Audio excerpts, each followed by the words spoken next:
Maju kan? Kak Feni boleh nggak? Sabar. Nanti kelewatan nanti. Udah? Belum. Kameramen ready? Oke, sip. Udah? Oke, yuk. Oke. Polda hari ini atas LP mana nih?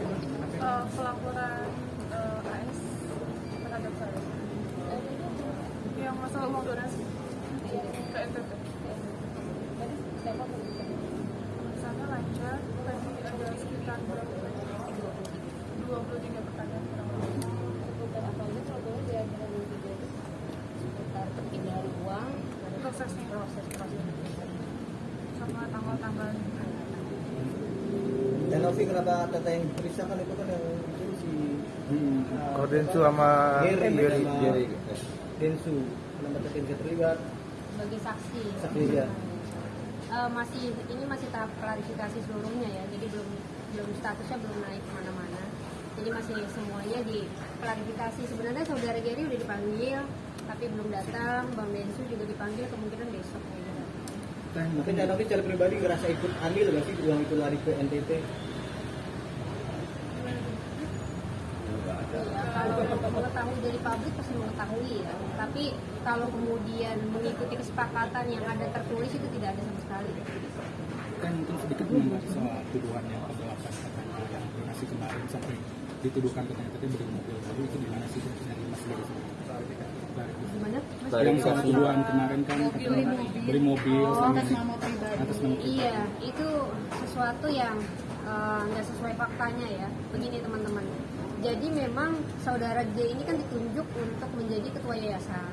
Terus kemudian katanya dia melakukan audit keuangan yayasan. Tapi audit itu tidak pernah diserahkan kepada yayasan. Jadi kita nggak tahu sama sekali audit apa yang dia gunakan. Terus kemudian yang dia sampaikan kemarin, adanya penggelapan itu sebenarnya harusnya disampaikan sesuai faktanya. Jadi faktanya itu adalah tidak tervalidasi.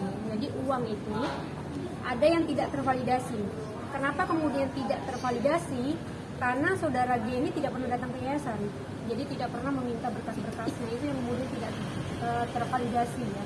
Jadi bukan penggelapan gitu. Itu yang sangat kami sayangkan gitu. Itu ada tanggapan nggak? Mungkin sedikit. Tanggapannya sih Iya, prosesnya masa udah terlalu lama, sih juga kayak udah agak ngeblank kalau misalnya ditanyain kasus ini berulang-ulang kita jawab dengan pemberitahuan yang ada lagi yang buat saya tuh harusnya nggak perlu. Dan tadinya preskon kemarin harusnya tidak perlu karena mereka bukan siapa-siapa lagi, itu bukan orang-orang yayasan, tapi mereka memberikan statement terkait yayasan. Buat saya itu over banget ya. iya. Harusnya audit keuangan itu ditunjukkan kepada yayasan dan juga kepada institusi-institusi terkait. Nah itu kemudian tidak ditunjukkan tapi di preskonkan di media di halayak ramai dan menyampaikannya sepotong-sepotong gitu. Harusnya dia sampaikan saja bahwa data itu tidak tervalidasi. Kenapa tidak tervalidasi? Karena memang saudara G ini tidak pernah melakukan rapat di yayasan, tidak pernah datang ke yayasan. Bagaimana kemudian bisa tervalidasi? Jadi dia hanya berdasarkan mutasi rekening saja. Dan mutasi rekeningnya teman-teman perlu diketahui, saudara G ini menjabat jadi ketua 2025 awal. Ya, tapi dia meminta mutasi rekening di perbankan 2022. Jadi sebenarnya ada etikat tidak baik sebenarnya yang dilakukan oleh saudara G untuk mencari-cari kesalahan yayasan. Jadi dia premutasi itu dari 2022 sampai 2025 yang dia bahas itu hanya 90 juta. Sedangkan 90 juta itu sudah ada pertanggungjawabannya. Seperti itu. Kalau emang mungkin sebelum-sebelumnya ada delik-delik yang lain, mungkin dia akan memberikan statement. Mungkin nggak ketemu, jadi dia hanya mempermasalahkan 90 juta. Jadi Tete sendiri sudah melaporkan kemarin mungkin Sudah kita laporkan. Saudara G sudah kita laporkan. Saudara G dengan saudara P sudah kita laporkan. Atas 374. 374 penggelapan dalam jabatan. Tete sendiri kan kabarnya sudah dilaporkan sama Mas. Tanggapannya seperti apa? Sampai hari ini kita belum menerima panggilan ya. Jadi kalau memang mereka melaporkan maka kami sangat senang sejujurnya. Sehingga ini halayak ramai kemudian mendapatkan jawaban gitu yang seutuh-utuhnya siapa yang kemudian melakukan kesalahan di dalam yayasan ini. Dan apalagi statement-statement yang menyatakan bahwa ada pemalsuan yayasan. yayasan ya, terus ada penggunaan menggunakan salah satu tanda tangan inisial A itu ya, itu sangat kami sayangkan. Jadi yang sebenarnya terjadi adalah Ibu P ini menyampaikan kepada saya bahwa karena dia sakit dan berada di Jogja, maka dia berinisiatif untuk menghubungi saudara A untuk melakukan elektronik, tanda tangan elektronik namanya. Kita ada bukti semua chatnya. Nah, chatnya beliau itu kita simpan. Jadi kalau misalkan ada pelaporan terhadap pemalsuan itu, kami siap kok menghadapi. Nah, nanti untuk saudara AG itu juga nanti akan kita laporkan karena pencemaran nama baik ya. Itu jelas kita ada buktinya, tapi dia memberikan statement seolah-olah tidak ada buktinya ya tentang tanda tangan tersebut. Seperti itu. Teh, ini kan yayasan sendiri kan ibaratnya berujung konflik seperti ini ya Teh. Jadi, menyayangkan nggak sih Teh ibaratnya dari uang donasi itu sekarang konflik di yayasan sendiri? Mungkin tanggapan Teh Novi gimana?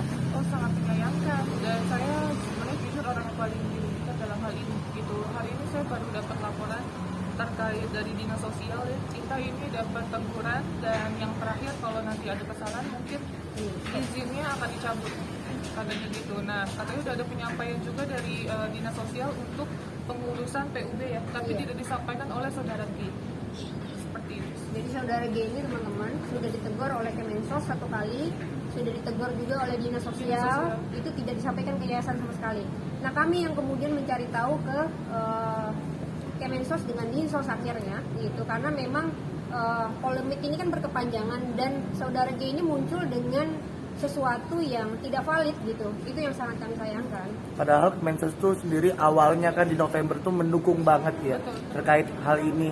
Malah sekarang malah jadi begini gitu. Iya kan, menyangka. Tapi satu lagi yang harus kita garis bawahi terkait uangnya 90 juta itu yang katanya untuk mobil saya itu jelas kebutuhan untuk anak saya ya, kebutuhan untuk anak saya.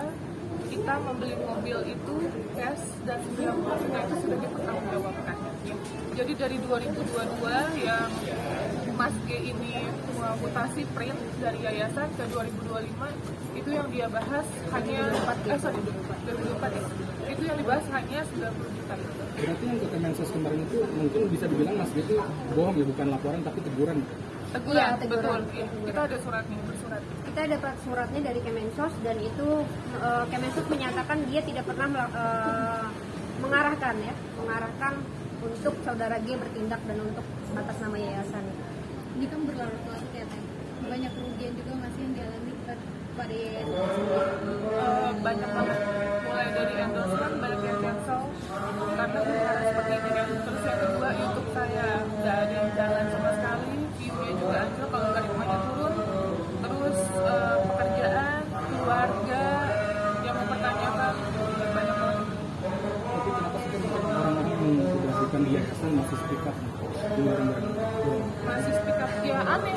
Kalau buat saya pribadi, Ibu P itu pada saat ditanyakan kenapa alasan dia memberikan statement tersebut atau dia speak up untuk saat ini, katanya alasannya sakit hati karena ditegur. Buat saya, ya namanya saya leader atau saya atasan, menegur ketika ada karyawan yang salah, masa nggak boleh?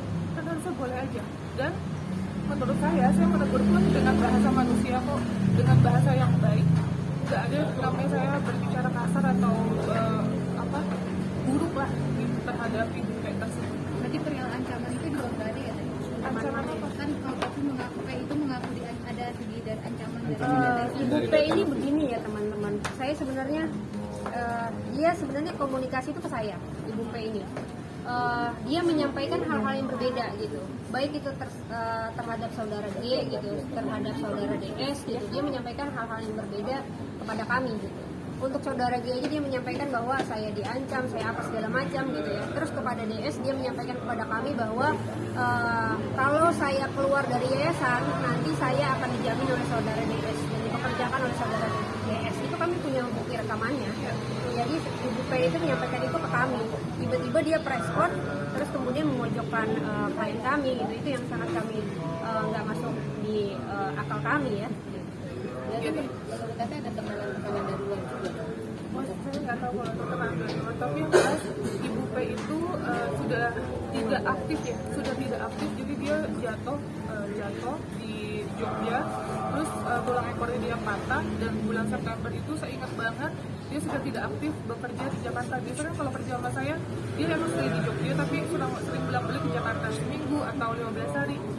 Itu sudah tidak aktif dari bulan September sampai bulan Januari ya, sampai bulan Januari. Dan saya masih menggaji dia secara full. Jadi pada saat dia memberikan statement, saya pakai kaget banget dan shock, gemeter. Kok bisa orang terdekat saya yang notabene saya kenal beliau 2012 memberikan statement dan menjatuhkan saya di pinggir. Seperti itu sih. Dan yang saudara AG itu adalah teman satu angkatan saya di airlines. Dia waktu itu di PHK, dia di force juga, dan dia meminta pekerjaan sama saya. Meminta pekerjaan, dan waktu itu saya hanya ada lowongan sebagai driver. Dan dia berkata saya gaji. Jadi makanya dengan statement dia kayak gitu saya nggak tahu, kaget juga. Ini kan juga udah panjang ya, harapannya gimana sih Teh untuk kedepannya lagi? Emang mungkin itu mau diapain? Harapannya saya selalu berdoa dimanapun semoga cepat selesai kasus ini, kita bisa fokus masing-masing dengan urusan kita dan pekerjaan kita, dan ya saya harap sih tetap keadilan ditegakkan. Mau damai duduk bareng atau melalui proses hukum aja? Damainya dengan siapa ya? Sebenarnya kan pihak kami tidak ada berkonflik dengan siapapun gitu ya. Jadi kita mau bilang damai dengan siapa gitu. Baik dengan pihak Bang DS, dengan Bang Pablo, dengan Gary, dengan siapapun nggak ada masalah gitu. Jadi kalau kemudian dibilang kami berkonflik, kami sama sekali nggak berkonflik gitu. Nggak ada masalah apa-apa.